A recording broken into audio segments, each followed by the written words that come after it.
I'm live this morning with Russ Rands of Prolego, continuing to test out Restream.io and some of their features. So I'm going to quick bring this up on my phone. But while I bring it up on my phone, Russ, I'm going to give you, why don't you just tell what you do and, yeah, give a quick intro. Okay. COO and co-founder of a company called Prolego. We're a boutique AI consultancy, so we don't sell any products or platforms or anything like that. We basically help large Fortune 500 companies get started on their AI journey and begin innovating with the and artificial intelligence. That's cool. I got us brought up.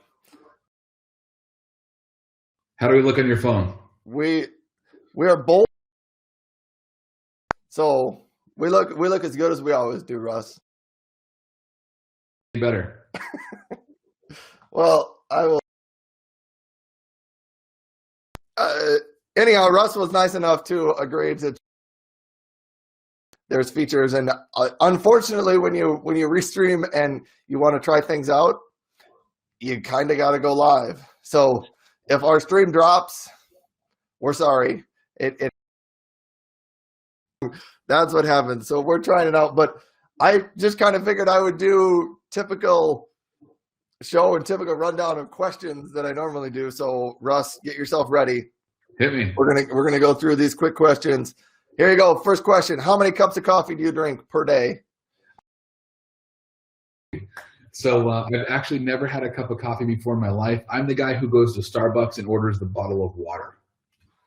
Nice. I'm not a coffee drinker myself. Okay. I think I have had a cup of coffee before. I just don't really like it. I don't know. I'm a hot chocolate guy. Yeah. Only during the winter though, but I can't, I'm the same. Yeah. All right. Good answer for that one. All right. Let's get on to our next one. What's your favorite restaurant? Ooh, favorite restaurant. Tell me you'd be asking me these kind of questions. Favorite restaurant. You're not supposed to have to think too hard about this one. Yeah, there's just so many. I can't remember the name of it. There's a place in New York City in the theater district. It's one of those, they do those big bowls. It's one of those ramen restaurants. I'm blanking on the name of it. If you gave me a second, I could look it up. But I've gone there a number of times, and it's the best restaurant I've eaten at. All right. That or any sushi restaurant, I'm just waiting for somebody to tell me McDonald's. No. Like come on.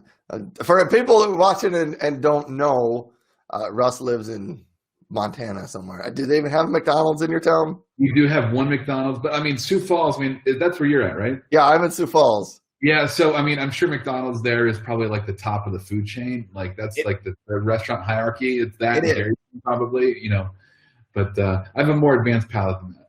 Yeah, actually, Sioux Falls is getting a Chick-fil-A, and I maybe have not been so excited to get a new restaurant in my town. There goes the neighborhood man.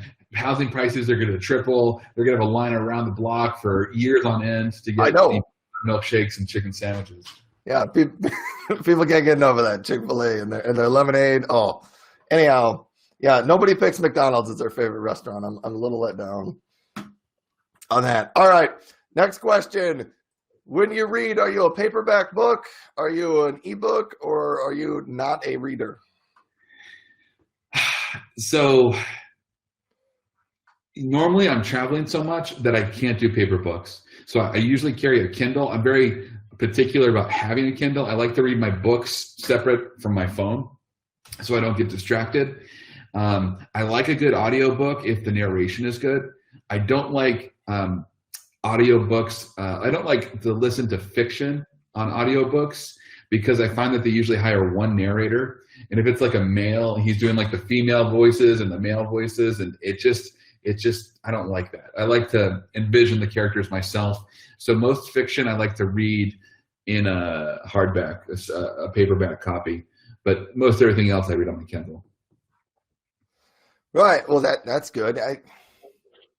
Do you like the paperback books? Like if you always could read them, would you read them, or do you prefer Kindle? It really depends on the content. Like the All more right. advanced content, the more sophisticated the content, or the longer the content, I prefer having a physical book in my hand, just so I can go back and reread. Especially if it's just hard to trace where you were in the Kindle. You know, like if you fall asleep while you're reading or whatever, to go back and figure out where you left off before you fell asleep. And I hate doing that on my Kindle. If it's like a continuous read, real easy, I like the Kindle for it. So. All right. Well, that's good enough answer there. I'll leave you alone on that one now. Now, when you were growing up, what did you want to be, or did you always want to be COO of Prolego? Man, the only job I ever remember wanting to have was to be a mechanic. And somewhere along the line, I gave up on that. I'm miserable with tools and fixing things, but I always thought it would be cool to work on cars. I had jobs in high school at like Goodyear tires and changed tires and did oil changes and things like that, but never advanced in my mechanical skills beyond that. I guess that's okay. My dad's one of those people that can fix anything. Yeah, I always wanted to be that guy. And that is not me. I mean, I'm excited when I can like swap out a light bulb and I don't get frustrated and don't break anything. Like I call that a win. And I'm like, I did one today. That's enough. It was a success. Let's move on to the next day. I'll try again tomorrow for light bulb number 2. Yeah. So that is me. All right. That's the end of my quick questions. Now, if you're just joining us, I'm live with Russ Rands, COO of Prolego. They do some interesting AI consulting work. And one of the things I wanted to ask Russ about was you and your co-founder, you wrote an AI book, and you chose to just give this away for free. Yeah. Which I think is interesting. And I kind of wanted to know, how is writing a book and giving it away free, how has that been good or helpful or impactful for your business? Oh, it's been transformational for our business. I got to back up and give you some context, just the history of our book giving away effort. So 3 years ago when we started this company, our general market thesis was we weren't sure if we were 3 months or 3 years ahead of the market. And that if we were evolving towards an AI-driven future, that these big companies would need to become adept at developing AI applications in-house, independent of product companies, because the use cases were too niche and the data was too valuable. But we weren't quite yet sure how to deliver AI services to the enterprise. And so we just went out and talked to every single person we could at these big companies about what they were doing on artificial intelligence. And the output of those interviews was our first ebook called AI for Business Leaders. And I posted it to LinkedIn and I said, hey, if you want a copy, send me a connection request. And I was overwhelmed by inbound interest in this book. And it wasn't just from a bunch of randoms. It was from leading executives at big companies who wanted to hear what we had to say. And it kind of blew our minds at the time because we were a 2-man shop. And suddenly, 10 VPs from Wells Fargo or from, United Healthcare were reaching out to get a copy of a little ebook that we had spent 2 weeks writing. And it just made us realize and appreciate just that we had competitive parity at the time with all the major consulting firms because they were just getting started on this domain. And executives were hungry for perspective. And having a book gave you some level of legitimacy and insights. And the executives that we were trying to sell into really were hungry for that. And so it provided a means to open up a lot of doors to us that would otherwise have been closed. And so that book was so successful, we decided to write this other book, which we published, in 2018, December 2018 now. And this built on a lot of what we covered in the first book, but went into a lot more detail. And I thought hard about releasing this on Amazon and selling it. In fact, on the back, I put there's a price tag on the ISBN number of $79. So I wanted people to know that this book was, really, really expensive and worth it. I only wanted this book to end up in the hands of the people who could do something with it. But we just never wanted this to be a barrier to people accessing the information, that they had to go buy the book first. And so I've sent out thousands of books like this to executives all across the world. And And people recognize me at conferences. They're like, "You're the guy who sent me that book." I've had executives tell me the only reason they took a call with me is because I sent them the book. And I have dozens and dozens of stories like that where the book has been instrumental in opening the door and allowing us to make a connection. Oh, that's a really cool backstory of how you made a small ebook first and gave it away, and people liked it, and then you took that knowledge and created a second book. And yeah, it's an interesting story. Become an AI company in 90 days is the name of the book. How does somebody get it if they want it? You can reach out to me on LinkedIn or go to our website. There's an ebook download there. I go to the post office near every day and send out 25 to 50 books. It's written specifically for executives who are trying to wrap their heads around this and understand where and how in their different business lines they can begin to apply the known AI technology that's already proven itself to begin to generate efficiencies and generate revenue. Yeah, that's really cool. Hey, quick, I can bring up a quick comment. Marco Novo is here. Hey, Marco, glad to know you're watching. Yesterday, I went live with Marco, and he was there part of the time, and then it blacked him out, and he wasn't there part of the time.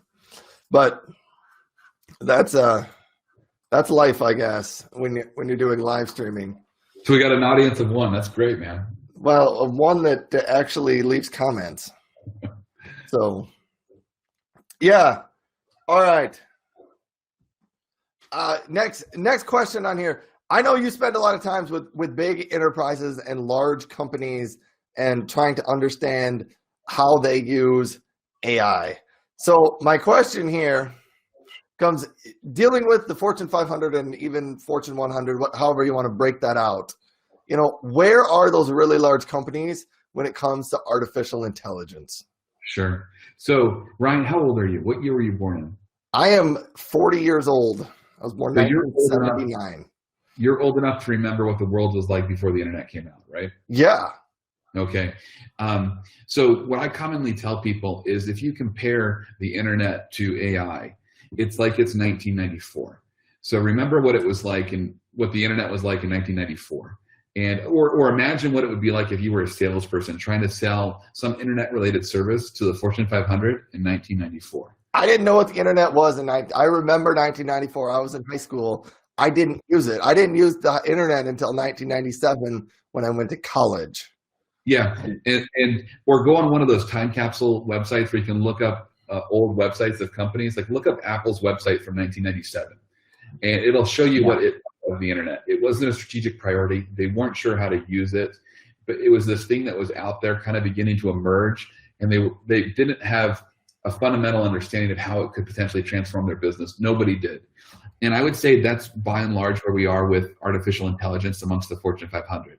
They've gone to conferences, they've read about it in articles, a lot of times they'll have a data science team, but they still haven't done much with it.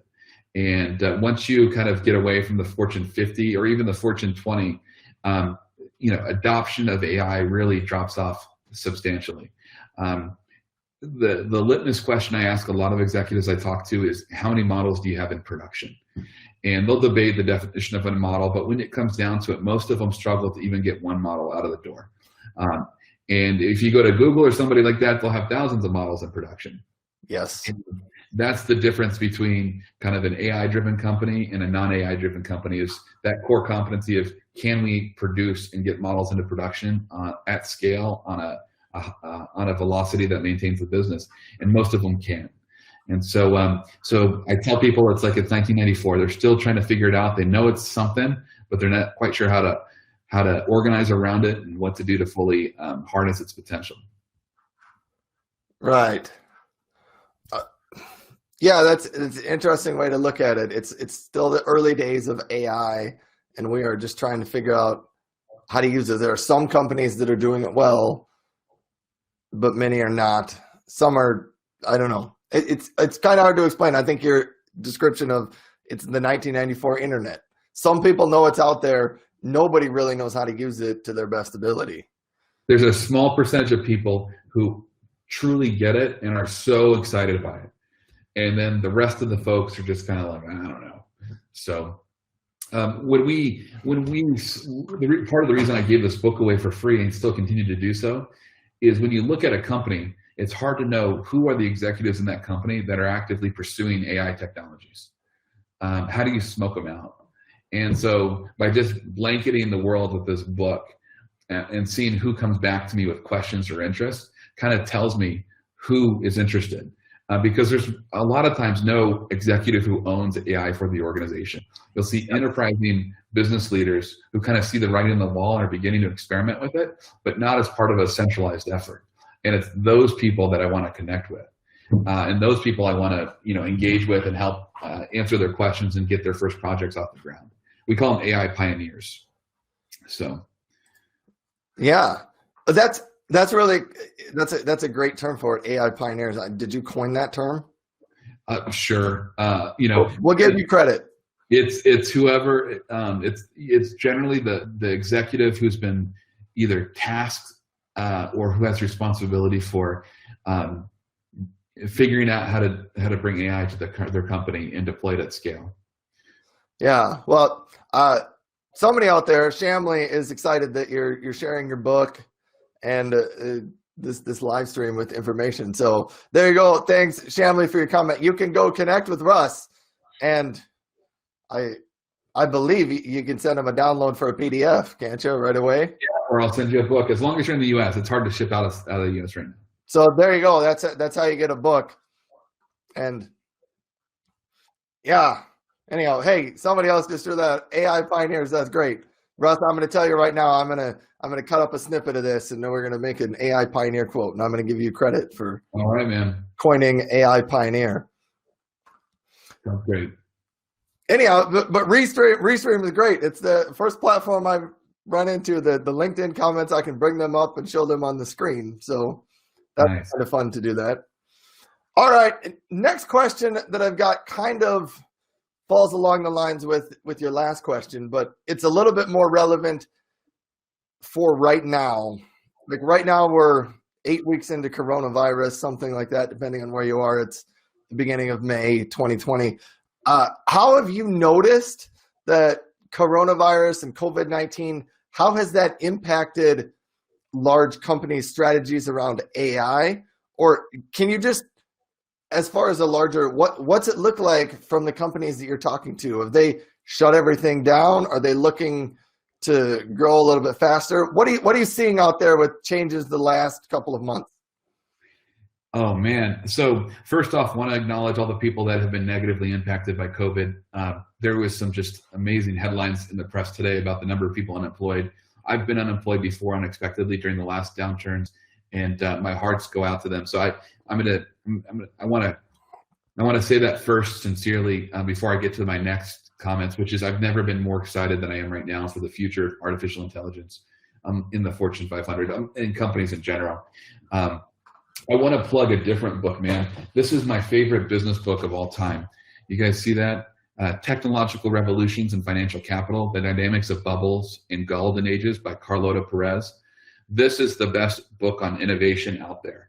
And in this book, she identifies the 5 technological revolutions and applies a framework that kind of maps out the stages in which they evolved. And I'm talking about things like the Industrial Revolution, steam and railways, electricity, automobiles and mass production, and then lastly, the information age.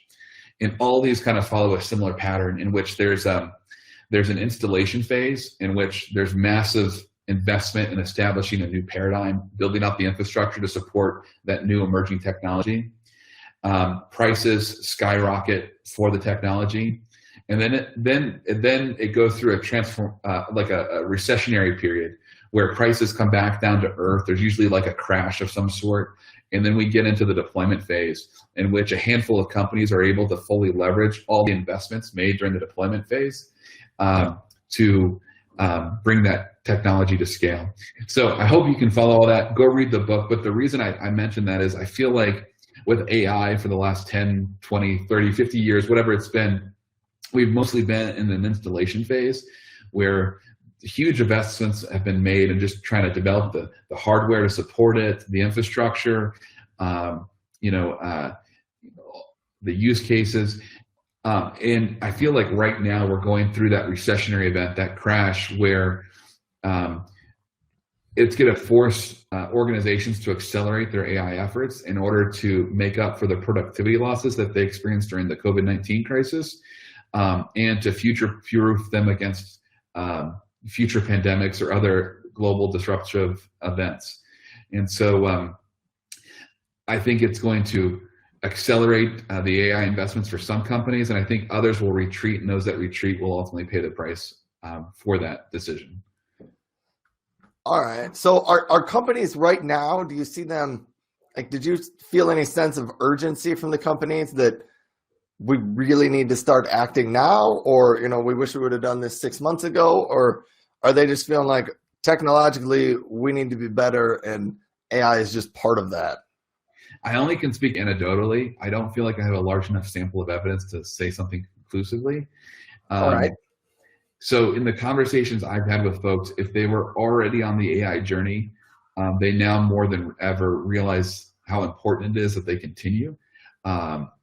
And they might not have the resources, say, to double down, but it hasn't diminished the importance of those investments, and they are maintaining them. For organizations that haven't started, I would say they're mostly in a bunker mentality and are just trying to keep the lights on. And so any new R&D investments are not things that there's a large appetite for at the moment. That's my observation. But again, that's just from the dozens of conversations I've had with folks. Yeah. Oh, yeah. I guess that kind of makes sense, though. If there's a lot of spending that companies are just kind of holding tight, and so if it was a future research objective to explore that, a lot of that's been put on hold, and that just kind of makes sense. But yeah, you have a better sense of that than I do, just because of the fact of conversations you have and people you visit with. So it's kind of why I wanted to get your take on that. Anyhow, I didn't want to make this go too long. I wanted to have a conversation with Russ, test it out. Restream appeared to work pretty well for us today. Maybe sometime in the future we'll schedule a little bit longer conversation and have, I guess, I don't know, more of a schedule set out. I just wanted to try out Restream again and see if it worked real well. And Russ was kind enough to jump on a call and try it out. And from my end, I thought it looked pretty good. I think people on the internet. Do we have more than 4 listeners? What's that? How many listeners do we have? We have at least some comments. Okay. So some people were at least listening and engaging, and yeah, that's one of the things about live streaming. And LinkedIn doesn't do a good job of telling you who's on and who's watching and how many are there. Okay. Right now, it says there's 2 people watching. All right, so, it's probably us. it might be us. But all right, man. Hey, anytime. Happy to be on the show. All right. Anyhow, well, thanks a lot, Russ. And anybody, if you're still happen to be watching, reach out to Russ and get yourself a copy of that free book that he's got. He'd love to share it with you. He'd love to connect with you. So thanks, everybody. Have a great Friday and a great weekend. Bye-bye. Goodbye.